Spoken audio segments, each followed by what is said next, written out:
My mom told me not to talk to strangers on the internet, but I'm glad I didn't listen. We are the Certified Noonas, your sisters in the love of Asian entertainment. I am Amanda. I'm Jessie. I'm Natalia. And I'm Sky. And today, we are talking about something that I think all people who are new to the Korean entertainment and Japanese entertainment world, and Chinese entertainment world too, let's be honest, are probably familiar with if they don't even realize that they're familiar with it.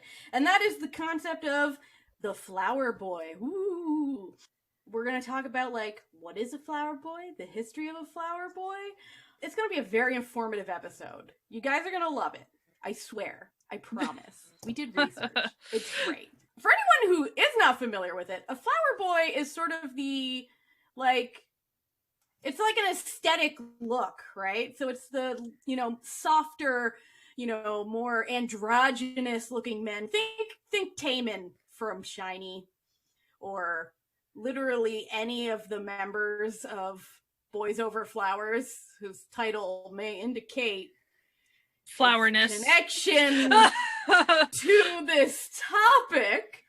But they actually have quite a long storied history in, Korean history. And talk about that. Amanda, let's take away with the history of the flower boy. Take it away.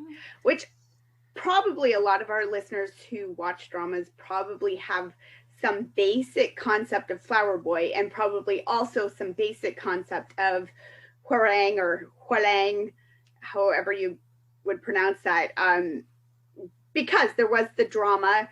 I know for a lot of newer K-pop fans, the drama Hwarang was sort of the first drama because BTS's V was in it, and so that was very exciting, and it drew lots of people into K-drama land. So I have noticed that that's the first drama for a lot of new fans, which is pretty cool. So the story of Hwarang, they're the flower knights. It was their thing in the kingdom of Shilla, sort of from about 50 BC to about 950 modern era. Shilla was one of the three kingdoms that took up the Korean peninsula. Around 500, there was, around the year 500, I guess it was 530, the kingdom took Buddhism on as their, like, official religion of the kingdom. And so as part of that, they started a whole program where they brought in the young men of noble families, of, educated young men, handsome, educated, polite, moral young men, brought them together and sort of trained them in a form of Buddhism that sort of like focusing more on like philosophy and arts and ethics. It was kind of almost like a diplomacy program, like we're raising up young leaders or whatever.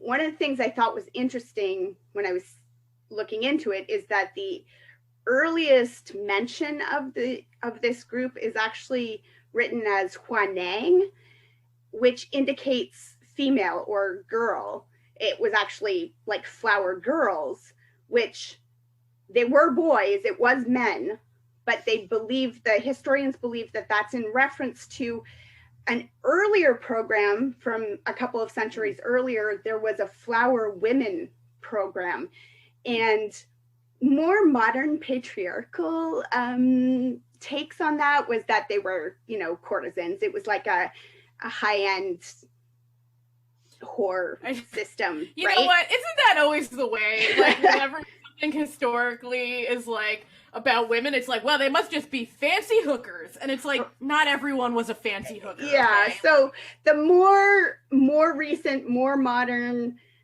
historical looks into these ancient texts is there's no indication of anything sexual. They were being trained in ethics. These women were trained in philosophy and ethics and arts. And the Shilla kingdom is known for having at least 3 different queens who ruled in and of their own right. So women were up until that point, taken a little bit more seriously than they were perhaps later in society there. So I just thought that was interesting that it was initially called Flower Girls because it was based on a program that was started for women by women and became more known as the Flower Boys or the Flower Knights. It was to increase the Buddhist tenets within, like, sort of outside of the monk system or the monks. Like, okay, not every guy can be a monk, obviously, but we want to have leaders who embrace these things in the secular world. In the world, they still embrace this stuff. So originally they don't appear to have been a warrior group. They were trained in martial arts, but only as like a defense thing and as a sort of form of like self-control, like learning self-control, learning how to defend the faith that they were being trained in, kind of thing. And so the like three sort of areas of study were self-defense, self-control, and self-confidence. So that's what they were training these young men to come up in. And then they also had the five precepts for living a secular life. And it's sort of a hierarchy of laws that we're supposed to monitor all their decision making. And so number one is allegiance to your sovereign. So allegiance to the nation, to the king, the queen, your lord, whoever's above you. Number two is treating your parents with respect and devotion. So love your boss, love your parents. And then third was trust your friends. So trust and sincerity amongst your friends. And the last two were more battle oriented. So number four is like never back away from a fight. And number five is never ever take a life without just cause. So don't just go willy-nilly starting stuff. Just, they're meant to be defense initially. Mm-hmm. After they've been around for a while, they started learning horsemanship and archery and like ladder climbing, which I guess is good for, getting over the walls of places and stuff. And they are really considered to have played a really big part in uniting multiple kingdoms and helping Chile to maintain itself for the length of its reign. The program continued up until about 930, 950, something like that, when the Chile kingdom was usurped by another kingdom. And the program appears to have stopped. The term continued to be used up until the 12th century. It's found in texts up to the 12th century. But at that point, it was more of a derogatory term. They weren't really referencing the knights at that point. It was more like calling people Nancy boys or something. Like it was not so good after that. But that was kind of its initial thing. And then, in 1945, when they threw off the shackles of oppression and got to be Korea again, they started looking into their history more and finding out stuff. Mm-hmm. And the myth of the Flower Knight returned. Yes. And if you look it up on Wikipedia, you can see like they've got all these, like, there's medals and like things that the government will issue to certain, you can earn a medal of Hwarang and all this stuff. So they've started to bring it back. That's really cool, though. I mean, as far as something that essentially disappeared for a while and was even used in a derogatory form for a bit. Yeah. For modern society to look back and then use it as a word of honor again, like that's actually pretty cool. Yeah. Well, it would make sense. Yeah, it would make sense from the standpoint of like that they were sort of denied talking about their history, while under Japanese occupation. So, like, you know, embracing these sorts of historical concepts and figures and things would make sense as a way of like reclaiming their Korean identity. After.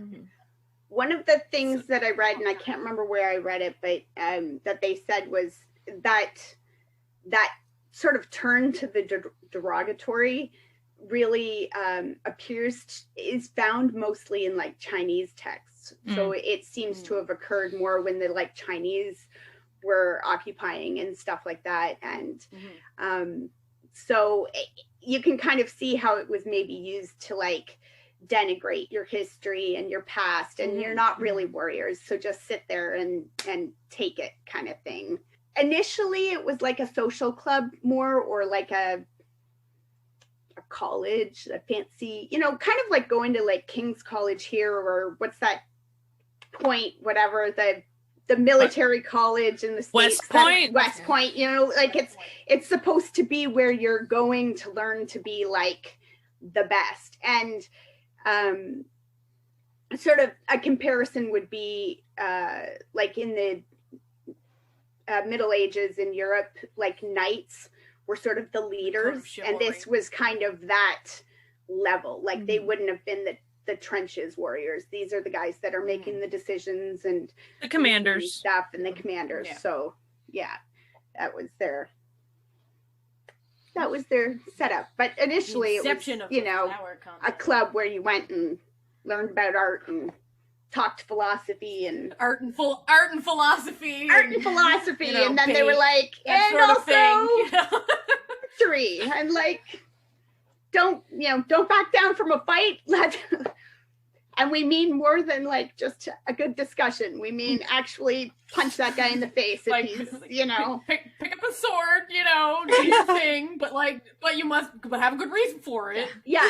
Don't just go around killing people. No discriminate murder. Okay. Like, yeah.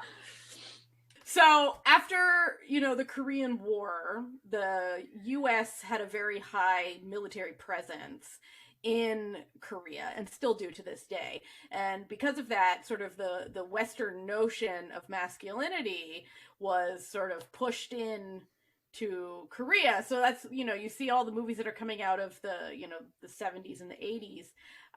And they, you know, they're like the gangster, like the salary man, like, you know, very patriarchal concepts coming in. But then a little tiny band that people don't know about, Seotaji and the Boys, you know, this little unknown group shows up and explodes with popularity amongst girls and women, and I'm sure various others, which presented a very different style of masculinity, which then became popularized and has its roots in something I think Jesse's going to talk about. Well, yeah, I think when we're discussing Flower Boys, it's like key to like discuss how they are tied to actual like K-dramas and where that kind of distinction lies, because there are some things that are presented in K-dramas with the Flower Boys stereotype that are from like their past history, but a lot of it is actually from Japanese influence, and not historical Japanese influence, but just historical Japanese young women focused media. The line between a flower boy drama and a rom-com is actually very close on the like outside. They're very close in what they are, and some of the like the differences between the two are things that you see in a lot of Japanese media that is centered for young adults. So like these dramas will be focused for young audiences and females. And so that's how the Flower Boys come to be, because it's in the perspective of these young teenagers. So that's why you're seeing the Flower Boys be younger, and then also like calmer, kind of. I mean, we'll talk about Boys Over Flowers, but like, you know, like sweeter and gentler and that sort of thing. And it literally just ties into shoujo manga, which literally is just manga that targets a younger female audience. And within those pieces, a lot of the art that's representing a lot of the males in those were drawn very much like you would see flower boys today. So they have very soft, gentle features. Flower is used a lot in like to represent things, and so that kind of like transcends into what you will see in K-dramas. And also the fact that the big start of flower boy dramas in K-dramas literally came from a Korean adaptation of an already done work, which we're talking about flower boys over flowers. And I think what's interesting also about the flower boy trope is that it also uses a lot of reverse harems. And so this is where you see the fact that you can have multiple flower boys in one drama, but not all of the flower boys are going to be tied romantically to the main female lead. They're there to serve them in some way, but they're not always going to be a romantic lead. And so that's kind of where it like ties off a little bit more from like just your standard rom-com, because the main female lead has the suitors in the flower boy group, but she also has the people who are friends or friends of the flower boys who are always like uplifting everything. So it's like the media is centered around the woman getting all the help she needs to eventually land the guy, essentially. And so it's interesting to see kind of like how it ties in with a lot of like what you see in Japanese history of manga as opposed to Japanese like history, because I mean like it all ties in, but it's definitely has influences in that sort of thing. And that's where you will see some of the things in like, especially with flower boy or boys over flowers, I keep wanting to say flower boy, boys over flowers, because it was really the first to kick off this, and because it's like pretty close to exact like duplicate of the Japanese source material. You see a lot of that, and so then when everything else kind of like stems off of that one thing, you kind of keep up with this influence. And so it literally is just this kind of like conglomeration of a bunch of different things, like kind of producing these flower boys. Like, if you want a perfect example of what she's talking about from, like, Japanese entertainment, just watch the anime Hwarang School Host Club, because it literally is that to a T. The reverse harem where it's, like, not everyone's the romantic interest, but they're all, like, you know, what you would think of as, like, the modern flower boy type as being, you know, and very centered towards, you know, female watchers. And I think that's really interesting too, because a lot of like rom-coms you see when males keep on getting like, not all of them, I'm like it's not all of them, but like for most of them, when you see another male that is like actually positioned to be very close to the female and they're not related, they're always going to be a suitor. But that's not the case with flower boy dramas.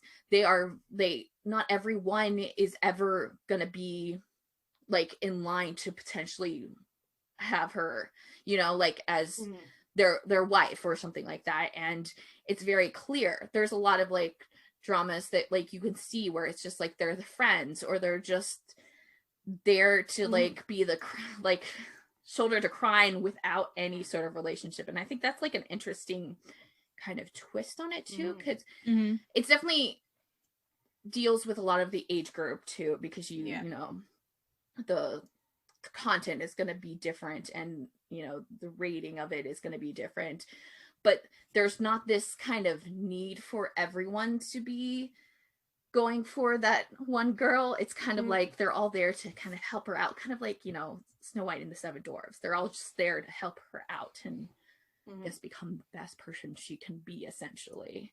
There's kind of this feeling, definitely kind of Snow White and the Seven Dwarfs.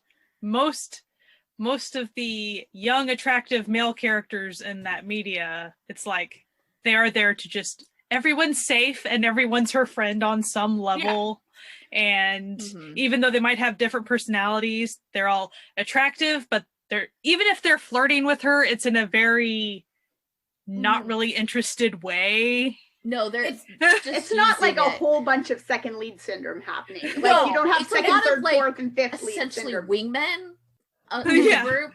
Yeah. Just like being like, you two. It's actually gotta really do stuff. it's really interesting because like when you look at it, that most media is made with men in mind. So like most of the things that you watch are made primarily for men.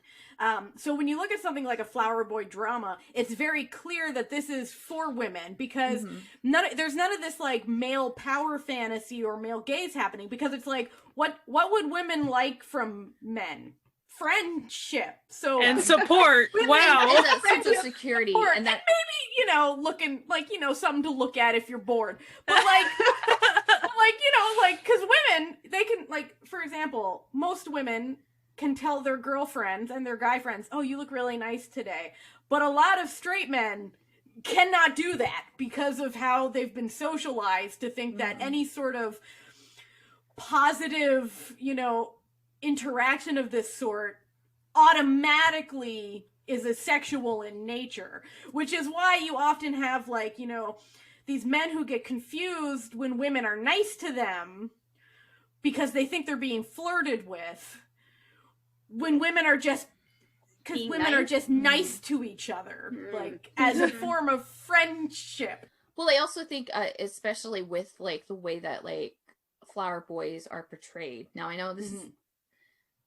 yes, Boys Over Flowers is kind of a bad example of this, but like in terms of like appearance and everything, the males that are the flower boys are very much like, they're not aggressive in their look, they're not intimidating, they're not scary, they're very pretty, and like they have soft features, and that just like feeds into help these young adults in their journey to finding like their first relationships, because it's mostly their first relationships. And a lot of the times the flower boys themselves will also be very supportive in their kind of development of their character. So they'll be kind of almost like the best friend, but like they're the ones who get the girl at the end. But you never like see it as like they're just their best friend who like really damage them in a way. Yeah. Boys Over Flower makes this really hard as like a comparison. It is. Yeah. But you can understand like I started watching finally started watching Coffee Prince, and I feel like it's almost a slightly better example in some ways, because they're all serving her in some way, even though like they all think she's a guy, but like they all like everybody that's like her in the cafe, you can see that she's never like a planned path, like as someone that they want as like a relationship partner, but they still will go out of their way to make sure that they are okay and they are comfortable and be a friend to them. Yeah, it's like a friend. And it's not in the like second lead friend. No, just there's no ulterior motive. There's nothing ulterior about it. And a lot of the times they don't even have like a female component in their storyline as well. They're just there, and it's like fine. There. And like you mentioned earlier, Jesse, like sometimes, especially when it is character development and it's usually young characters kind of growing up a little bit, there's almost a slight mentor aspect, archetype a little bit there, because there is a bit of guidance. Like there's the support, and there's some of it's, especially a little bit older flower boy will be a little bit more of a guidance type character. Not uber mentor really, but there's still there's a lot of help there. And you kind of see that like in like stuff like Flower Boy Next Door, where he even though I think that he should have stayed the best friend, he had a very like best friend. He was like, he literally was the reason that she was leaving the house. She had really bad agoraphobia in that, and he was teaching her these things, but it was never in a way that was like, I'm only teaching you these because I want the end result to be Right. that you are going to be mine.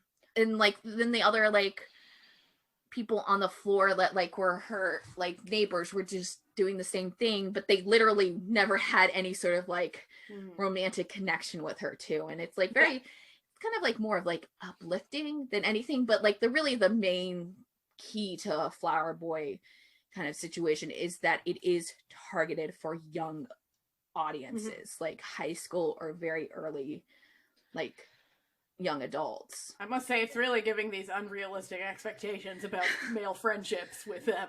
Well, I mean, also, wasn't Wasn't everything though, yeah. No, notice how female-driven media like that, though. The female characters are not treated as objects by the male character. Like, overall, they're treated as actual people with emotional needs, and they're given help in that way rather than being treated as an object to be claimed, an object to just be lifted up as an object. So that definitely shows you the different perspective that female media inherently has, much less if it's younger. Like, I think it really, sort of like a decade ago, there was like that whole batch of like flower boy dramas for a little while, and a lot of them. And I feel like now most of that has like migrated online to the web dramas, and like they especially the like the idol dramas, the ones that like the whole band puts out, like EXO next door, or like Can I Step In, or like they're giving us that all the boys work in this coffee shop, or all the and it's focused towards the younger girls, and it's which is really interesting, because from a K-pop standpoint, they've really capitalized on the aesthetics and the emotions that the flower boy concept sort of represents. So that's why you have, instead of, you do have like, your 2PMs, your Wonhos, but even then, like while being buff and ripped and sort of more the male power fantasy, the personalities that they put out as their personalities are very sweet and kind and not aggressive. Like, you feel like, you could, be safe with them in, alone in a room. Yeah, you know absolutely. what I mean? And I feel like that is like a really big part of K-pop is in the boy group sort of concept, is that a lot of it isn't about like being like, oh, making young girls like sexually attracted to these men, but it's sort of like cultivating more of like your idol is your friend, your idol is approachable, your idol is non-aggressive, like, your idol is supportive of you as an emotional person. Yes. So which does lead into these really complicated like parasocial sort of relationships that people have formed with their K-pop groups that are oftentimes taken too far and not healthy, because we've talked about it a lot on this podcast before. You know what's up, the sayings, the people who need some help. But it presents a very different form of maleness for people to connect to.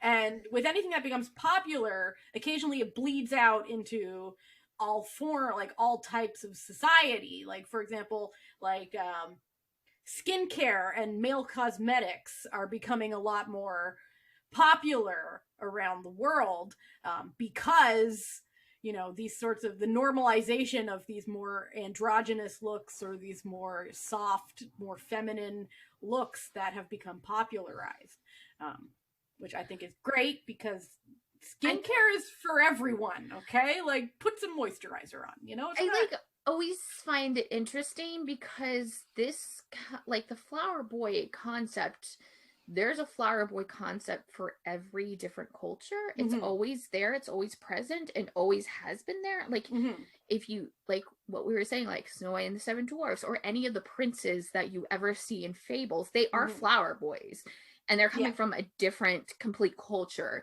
So like it's interesting that like they're always there, but like society, it's not interesting. We know why, but like society is always the one to like kind of force it until they can start making money off of it.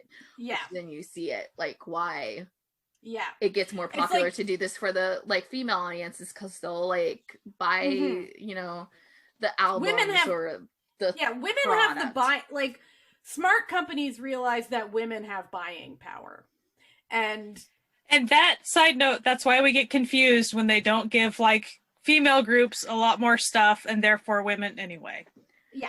It doesn't make sense sometimes. And you know, we all like flower girls as well, like right. Yes. Right. Like it's what I find, you know, very interesting is that I feel like a lot of companies are confused about who the audience of girl groups are, because there's this concept that like, well, if boy groups are for girls, then girl groups must be for boys, when in fact girl groups are also for girls. Yeah, and they would literally spend it like doesn't even matter like your sexual attraction. You will buy for a female group. Like it doesn't matter. Listen, Spice Girls was not for dudes. Spice Girls was for girls. Yes, like we all want, you know, the protective guy, but we also want the best friend, but we also kind of want to look like the best friend as well. Or like some of us also want to be with that like girl best friend. And like there's no like not audience for both of those in the female group. The audience is for both. Yeah. Shocking. Perhaps all of these concepts of what is for men and for women could possibly be social constructs and not innate actual things. Interesting. You know what? I've said it before and I've said it again. It's always shocking to me to realize that the patriarchy and like misogyny literally does not care that they could make so much more money. You think they would. Right? Why are people more money driven? I really thought that people were more money driven than because misogyny and like capitalism seem to go hand in hand. But see, the power of misogyny and the power of the patriarchy is so over-encompassing and brainwashing that they cannot get over themselves enough to make money. But you would think it would go hand in hand with greed, because greed, you know, the greed for power, right? And you'd think the greed for money would be right there. But apparently, right there. The money is right there, boys. Beside each other. Like come on. And it's but amazingly, the greed for power over women and minority groups is much, much higher than the greed to make money off of those same groups. So the confusion exists. And, you know, you can't really talk about this exact topic of, like, the patriarchy's confusion without actually, you know, I'm going to say, you can't talk about it without mentioning how popular BTS is. And I'll bring this around. So, do you remember in the early 2000s when there was a little group called Hanson that blew up with popularity? Well, they were very flower boy-esque. Yes, they were basically the American Western version of Flower Boy. And you remember like how popular like One Direction was. Same concept. But you know what always went hand in hand with this popularity? Homophobia. And you see that continuing today, especially like, you know, if you look at BTS is just, it's an easy concept because it's so out there, right? Where, you know, you see these confused people entrenched in their own misogyny and homophobia who are just flabbergasted that people like BTS. Because they'll say things like, they look like women. They look like gay men. Like, because, like there's something wrong with that. Apparently skincare and personal hygiene makes you gay. So, exactly. Okay. And like women don't want men who smell nice and take care of their skin. Like I don't know. Just, it boggles their minds. Like, for example, like, you know, there was this this video of Jimin from BTS that went around where everyone was like, oh, he's so beautiful and ethereal. And then people were like, I don't understand why women would like this, like, when there's these big, burly, hairy men for them. And it's like, well, he looks like he washes, Frank. he looks like he washes, okay? If you even look like, it takes on a much more like racist overtone as well, because, you can't have misogyny and, homophobia without also a mix of white supremacy, because all of these things are extremely intertwined with one another. So, for example, there was a Polish television show that was mocking, I think it was Jungkook, I don't remember which one it was, as being like voted like the #1 most handsome man in the world by one of the, just like one of those stupid online poll things. And then first they mocked him for, he looks like a woman, he's not attractive. And then, took out a picture of J-Hope for some reason, because they could not tell the difference between two Asian men who look nothing alike. And we're going around and encouraging people on the street to openly mock their appearance and say racist remarks and like homophobic remarks and like misgendering him. And this leads to like, this bleeds out into, you hear people say very shamelessly, like, all Asian men are unattractive. And you have to like look at them and be like, what is wrong with you? And it's because they've become so entrenched in this Western ideal of masculinity and this Western ideal of male beauty that the concept that people don't want that is a foreign entity to them. And then that leads to, even like in the West, like, they have such a problem with like Asian male representation in cinema and television and things. And it's like this sort of reaction to this flower boy concept is like a deep-rooted masculine fear of like not being manly or perceived as masculine, because if you're not manly enough, then that means you're gay.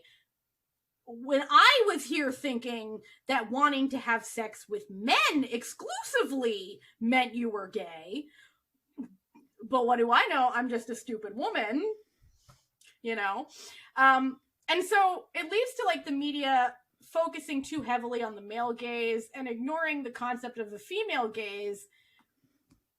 And then everything that is under the sort of umbrella of the female interest and the female gaze is dismissed. And which is why, things that teenage girls like tend to be things that get mocked by everyone else, by like the media and, in general.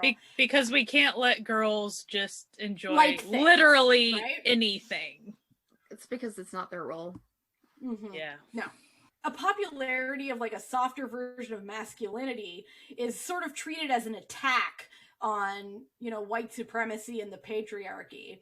And just this inability to comprehend how like an outdated masculine, hyper masculine ideal isn't defeating the softer appeal of the flower boy aesthetic and the flower boy personality. However, we can clearly see, like, if you look at how many, there's like, male beauty YouTubers and, the rising popularity of K-dramas. Like, look how many K-dramas Netflix is picking up, and people are obviously loving it because they're more catered, like, aesthetically to what women actually like, as versus what men think women like.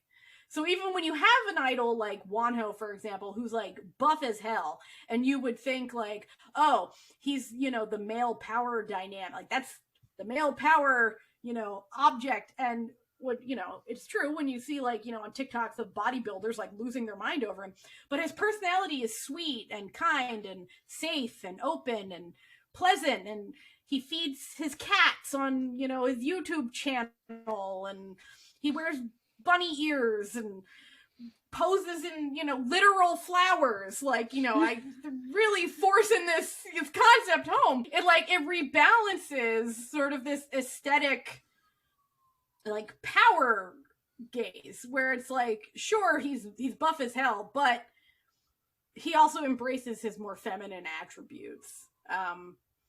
And so, like, I feel like the fan base of K-pop being primarily women and LGBTQ like individuals, and people of color, I think that K-pop, K-dramas, and K-pop fans are seen as a threat to like the Western status quo of what they're trying to push out into the world as sort of imperialistically taking over the minds and hearts of the people, as it were.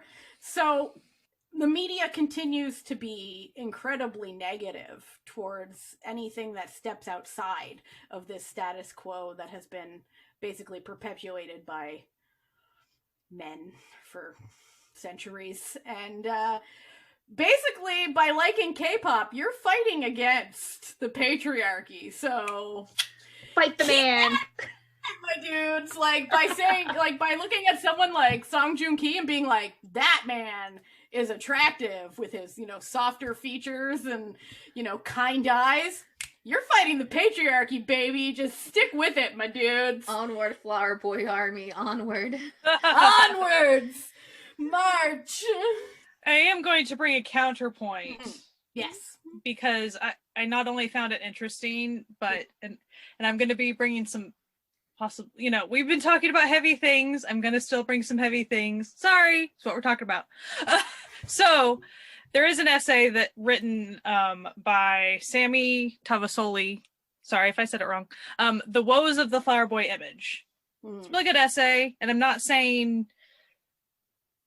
I don't know if, I'm assuming the person based on the name is not of Korean descent necessarily, but it is a very good in-depth look at some of the cultural aspects within South Korea of the traditional masculine image, as well as aesthetic androgyny, softer masculinity, whatever you want to call that. Mm-hmm. And I want to bring, so we just said, Natalia was discussing kind of from the Western perspective of what the media was saying about that. So as far as from this essay, they discussed within South Korea and the culture there. So at first, it's really easy. At first glance, it's easy to be like, oh, aesthetic androgyny is just turning traditional masculinity on its head. Like that would be an easy thing to assume. It's not really the case, though.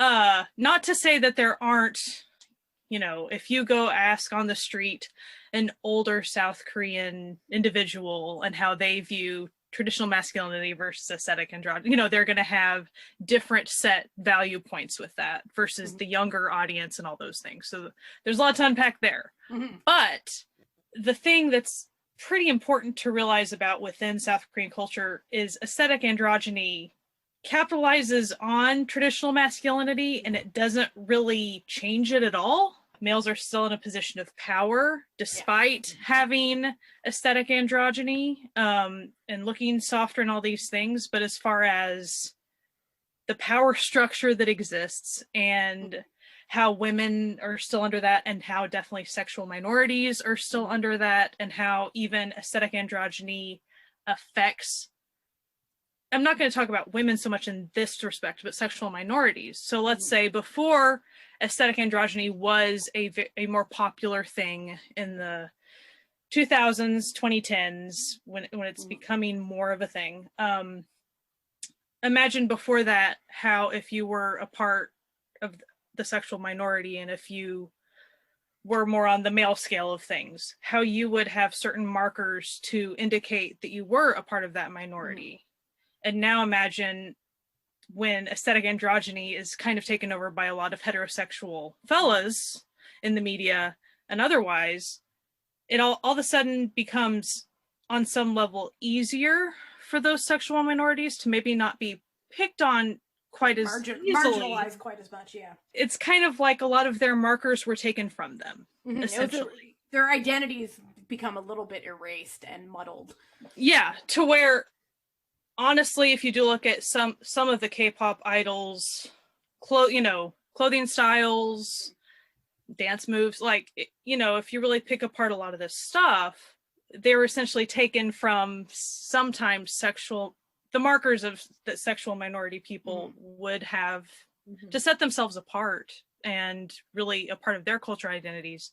So realizing that that's at play, I think, is very important. Mm-hmm. And also, the essay went on to talk a lot about, and sometimes to graphic detail, the role that the military has in the midst of all of this. And, you know, in case you don't know, which I'm sure you do since you're listening to us, but if you're South Korean and you're a fella, more than likely you're probably going to serve in the military because that's the way it works. Mm-hmm. And the reality is the power structure that exists within the military, there's a lot of bad stuff that still goes on there.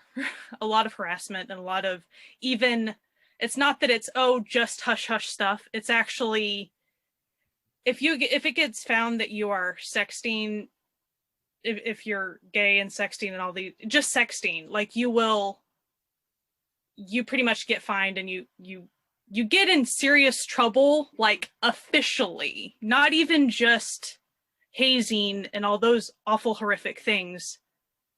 There's actually official steps that are taken to usually then kick you out. Like there's lots of awful things. Mm-hmm. And given the fact that most of the male population of the country goes through the military and they have to deal with all of that. So it's even basically a forced closeting at this point. Like, though there's no laws against being gay in Korea, there's sort of, you have to hide it. But there's rules within the there's rules within the military to punish you. So I say all that to say, not even just from the sexual minority standpoint, but even if one of the males was not a part of the sexual minority, you still get inundated with a lot of that hypermasculine stuff, but like even just the power structure that exists, not just, and the military is very, very important to their cultural identity because since they all go through it, they all then say afterwards, usually it's, that's when I grew up. That's how I became a man. It's very much a part of their masculinity. Doesn't really matter if you're on the traditional masculine side or the aesthetic androgyny side. It's a huge part of stuff. And I'm not going to keep unpacking that, but it's worth remarking that that's an aspect that is a big deal. It makes the fact that like the military has a Hwarang medal a little suspicious. It's like an order of military merit, the Hwarang medal, and but God forbid you're actually displaying any flower boy concept within in that sense, the military. Like, I feel like idols having to go into the military, probably because they're so high profile, they can avoid a lot of that sort of like negative treatment about their aesthetics. Like, can you imagine being Joe Kwan and having to go into the military and then, you know what I mean? Like, that would be, if you weren't famous, that would be incredibly traumatic. Well, that could also, I mean, we won't get into it because it's such a huge topic, but already the idols have already been suffering through traumatic stuff already. So they're already, once they get to the point of things happening in the military, they've already had years of their adolescence being that or worse. Treated like commodities. So that's where you've, honestly, when you see a lot of the idols who go into the military, it's like finally something that they can breathe. Yeah.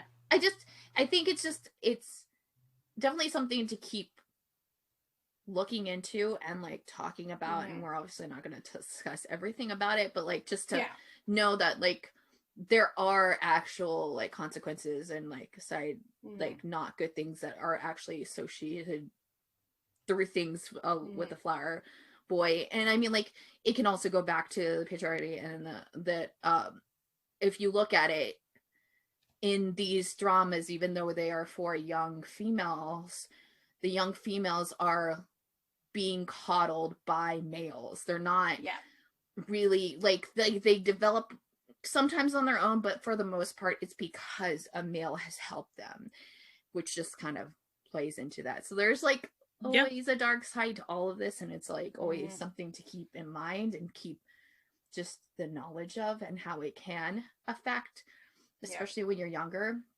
the perception of things, because young kids who like look at all this stuff and they're like, oh, he's so dreamy, and not seeing it. And then if it doesn't become a thing that's like checked or made aware of, it just manifests into internalized misogyny, and then that becomes an issue later on. But and I know for even myself, like sometimes if I don't think critically enough on the on looking at the culture it comes out of scale, because that's always ultimately an important thing, because just like, you know, Natalia discussed from the Western perspective of things, and it's not bad to see it as combating the patriarchy on our end, but it's been co-opted as a way. But it's for me, when I think of it from the Western perspective, it's easy for me to assume and then project my Western perspective. Oh, in Korea it must be the same. No, not necessarily. No, like it's, and so that's, you know, always to keep things in mind, and not to drag down the yay flower boy concept. It's just the reason I bring up this specific essay is because it was just very good about, hey, as far as it's not like it's turning the patriarchy on its head within Korea was their point. And like most of these idols or whoever else, you know, the typical heterosexual male that is projecting androgyny, it's not a bad thing, but like it's not as if they're losing out on any, they're pretty much gaining power from doing that to just be more aesthetically pleasing. And so there's just always, you know, always stuff to learn, and definitely keep an open eye out for stuff. The patriarchy's a hell of a drug, man.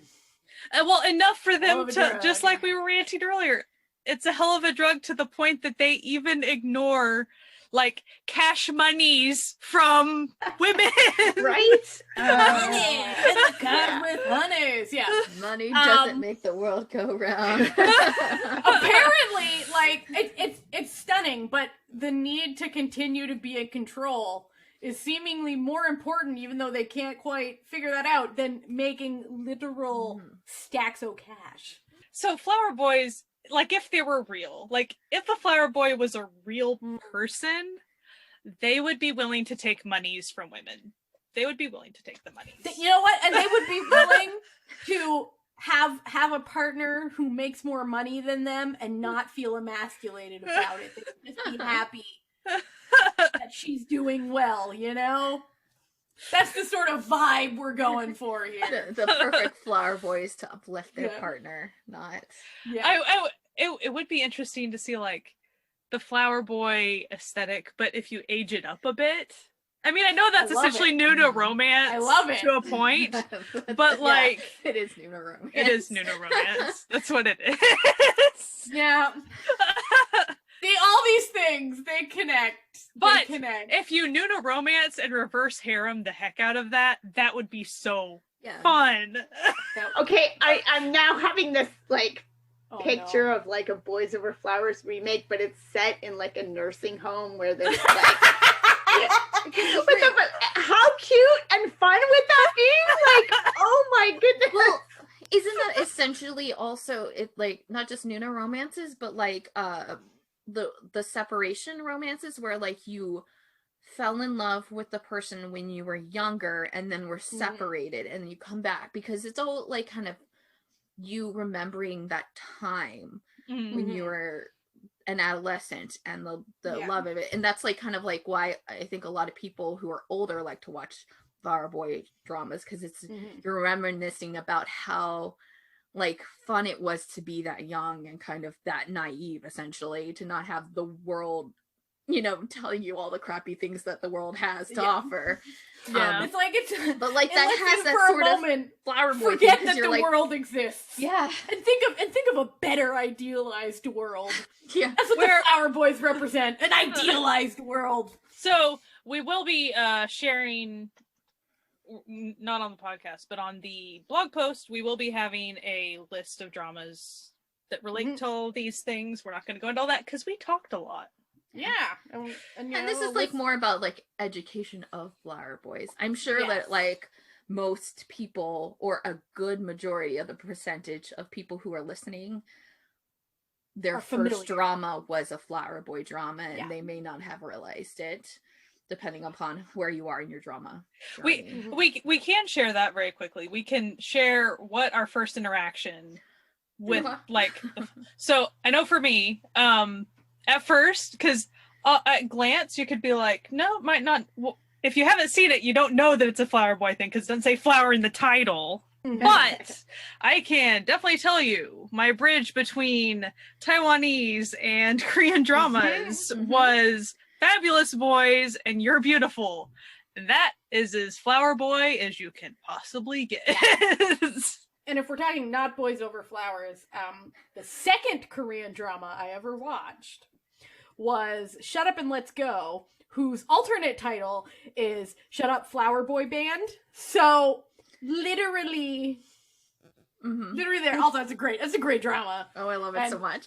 It's such a good drama. And like, listen, I've never seen a drama have quite a twist after the first episode as that drama had. So if you want to be taken for a wild ride, Do not read anything. Do not read anything about it. Just go watch the first episode and prepare for your jaw to drop at the cliffhanger at the end. That's all I have to say. Well, so for me, like, I guess flower boys have always been something that I like since high school. I've like known about, but not known. Yeah, like so anime and like even kind of like how people play with that within anime, like you know, animes like Utena. But like the way I talked about this before, the way I got into dramas was because of the anime and because of learning Japanese. But the first drama that I watched was Boys Over Flowers. But I watched it because at the time I didn't know I was into a flower boy band, SS501. So like that was the reason I knew Flower SS501 for a really long time. It was kind of the first K-pop group that I was like, this is it. And then it's literally why I picked Boys Over Flower first, because I knew from them, because KHJ is the lead, and then, you know, some of the boys are in it to sing their song and that sort of thing. So yeah, I had I was like the standard Boys Over Flowers first person, you know, first drama person, but like with a little bit of like an arty, like pedal trail to it. Literally, yeah. I think my first, I didn't even know it was a thing at the time, right? So I wouldn't have known to call it that. But my first, now that I'm thinking about it, maybe it's not. I think my first would be, I want to say, is Cinderella and the Four Knights, which is, you know, very much a flower boy system. I think actually my first one is Flower Boy Ramen Shop, which also, you know, pretty boys serving noodles. It's a, you know, but I am not a big fan, so I block it out of my brain. So it just floats away. I love aspects of it, and that's a special drama. Special drama. I'm unhappy with the ending, so that's it. That's all I'm saying. But yeah, probably it's either that one or Cinderella and the Four Knights. I definitely watched the two sort of early on in my experience. I wonder if we're gonna come back to, now that like everything, like, you know, keeps coming back, like a time where there will be another spout of like specifically flower boy dramas. Like we have them now because we can say that like almost every, you know, school drama that's coming out is a flower boy drama. Like Extraordinary You is a flower boy drama, if we're thinking about that. But like specifically, you know how like on the nose they were with like Boys Over Flowers and Flower Boy Ramen Shop and Shut Up Flower Boy Band, where they were like specifically like that was the thing. I wonder if we're gonna cycle back to that. I was when we were, you know, researching this episode, I was actually thinking that as far as even the term flower boy, because I feel like, so I'm gonna use Chanwoo for just a second, because he's easily you would point to him as like flower boy, right? Yes. But quite often even when he was younger and he'd be on a variety show, they'd usually talk to he is that aesthetic, but they'd also do like, I guess because they call him like the boy out of comics, so it's still that thing. Yeah. But then they never really say flower boy. It's always like out of the comics, this and that. Yeah. It's like So I find it interesting that they haven't used the term like flower, like they really Maybe it's haven't some- on the maybe it's nose fallen- like they used fallen to. out of Mhm. They fallen don't out want to of say it, but popularity. it is. It's that. Right, like, it's what it we is. know. Yeah. We know. Yeah. what's up.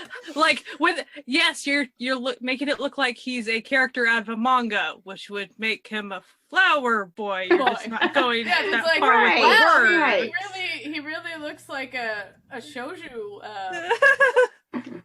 Manga character. girl. That's weird. I wonder what another word for that might be. But it makes you wonder if it's like trendier, if it kind of fell out of favor with Probably. the trend. Mhm. So they kind of, say it a different way right now. And if they'll ever get back to being like, well, this is just Flower Boy stuff. Like just We're say just gonna make another. Yeah. Yeah. Oh, let's hope. But I'm still into this like flower boy retirement home idea. Yeah, I no, think that could be Right? that Come could be a That winner. would be really All of good. our That like could be a winner. favorite like Old man, old women, like lady, grandma lady. and grandpa actors all He's like so funny. oh That would be- golly. So good. It would be such a good like satire too, right? Like so it would just You have those like these four old men with their canes and they're just yeah. walking in with the wind blowing and the toupee flies off and then it's but the And then you women are still all like ooh they have get both the- their hips like Yeah, woo to get the young people in, you get like the current up and comers to play the staff, right? yeah Like sort of witnessing all of this. But no, that would be hilarious. Yes. Manifesting. I suddenly remembered because when I was talking about like we mentioned Nuna romances and that being kind of the age group in the middle, but I suddenly remembered a very specific example, and I know we're not going far into dramas. I just want to bring it up because it came in my mind. To all the guys who loved me, that specific drama, it is very much older, older main character because single mom, but it's very reverse harem the entire time. So I wanted to bring that up because it was not aged younger. So you can once in a while have that middle age and still have the reverse harem, but there's a lot of other drama going on and it doesn't feel as light because of the age thing. But they gotta bring real life into it or whatever. right. Yeah. But as far as the mechanics, it reflects the younger stuff. yeah I wonder how long it will be before Korea attempts a Boys Over Flowers remake, like a straight up remake. Will they ever know? allow such? I know. All I can see in my head though is that, oh my goodness, why am I losing his name right now? Lee Min-ho? The young Lee guy Min-ho? who always plays the young guys? Min-ho, there we go. Lee Min-ho. Lee Min-ho plays the comatose dad in the remake as a I little think if they were That gonna would do be a funny. remake, if they would, play the have mom, every she single plays one of the them. evil mom, Yeah. have her play the evil mom and he plays the dad in a coma. How That would be pretty That would funny. be pretty I will funny. admit that would be pretty funny. I guess it's possible that it could happen, and probably because we haven't seen that is because just now Kim Mum has gotten out of military, so Yeah. it would definitely have all of those staples back. You would see the mom, you would see all those boys, you would see her, you would just see every single one of them, and so now officially they're all out of the military, so maybe that's what's their plan all along. They're reunion. I wonder at the very least if they're gonna do one of those specials like they did for Coffee Prince. I can see that too. Yeah. They would definitely get viewers, I can tell you that. for sure. So yay, Flower Boys. Yay! Oh, just as a little end note that literally came to my mind when we were talking. If you want to see sort of more of a parodic, a parody sort of the whole concept, there is an anime. It is on Netflix, and it's called Monthly Girls Nozaki-kun. Chef's Kiss. It has all of these, but done from what if the flower boy was very stupid? Very stupid. It's hilarious. It's one of my favorite animes and one of my favorite mangas. So I just did a plug that at the end, because we're talking Flower Boys, and it's literally about a guy who writes Flower Boy comics who doesn't realize that a girl is trying to date him for the entirety of the show. So it's delightful. So yeah, Flower Boys, right? But you know, who doesn't love a good Flower Boy? Want to go into a coffee shop and be served, you know, a latte by a handsome man in an apron. Yeah. Likes you. Like, Who cares about you as a person, Right? Right. not as a sexual object. Incredible. Yeah, and you can just sit there and bask in all of the pretty people that you feel safe around. Like that's the. No one's gonna spike your drink. You're in a safe place, my and let me dude. just say, like, Flower Boy dramas have some really great families. They They do. Like, within that reverse harem is a found family in the making. Often those guys are gonna argue and, you know, get on each other's nerves in the beginning, but when it comes down to it, they're gonna have each other's back, and it's great. Do you like tsundere characters? Oh, Flower Boy's got tsundere characters coming out the wazoo. Yeah, they love all of that. And that's kind of another fun aspect of it, is how they often check off all the personality lists within a reverse harem. It's always fun. Yeah. There's always a himbo in there, like Always. I think at least one. that's also got to be part of the like appeal to it, because it's Well, very yeah, like safe. the himbo. You know, the himbo's like sort of like you know what you're getting. Yeah, you Yeah. do. You like. You can sit there with a checklist. Okay, which one's a tsundere? Got it. Okay. Yeah, you're like, Yeah. if you know that you like that checklist, you're gonna watch that drama and know that's like you're gonna like it at least a little bit. Like it's not gonna be something that you're like gonna be like, oh man, halfway through I hate this.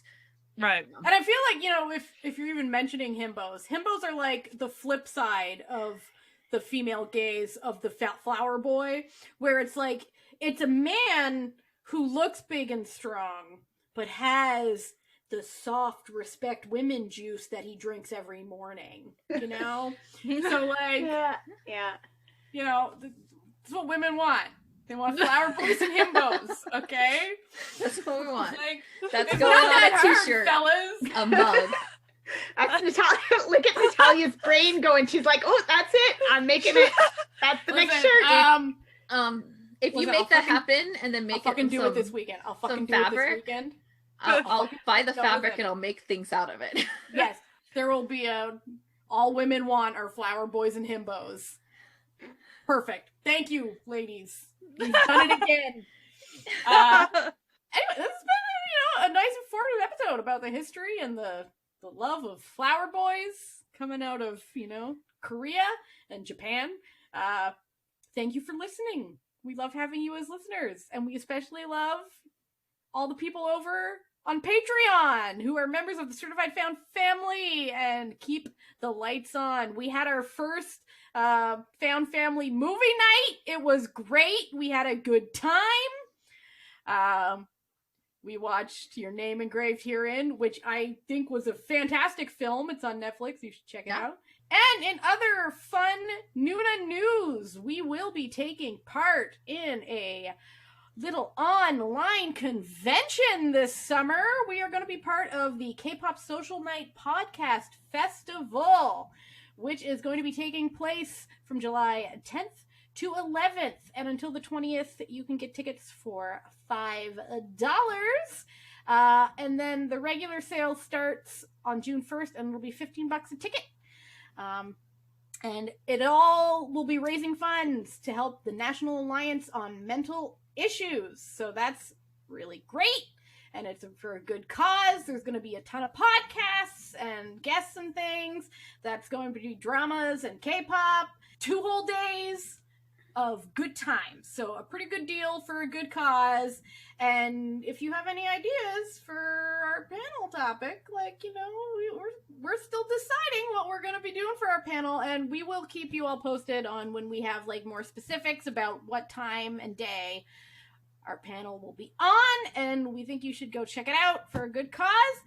Thank you for listening. You can listen to us wherever podcasts can be found, but if you want all the links and deets, go to certifiednoonas.com, where each episode gets its own blog post that has all of the relevant information. We also have several playlists for you who are here for the music on Spotify. So yeah, that's a good time, and we hope that you have a fantastic week and enjoy some flower boys in your life.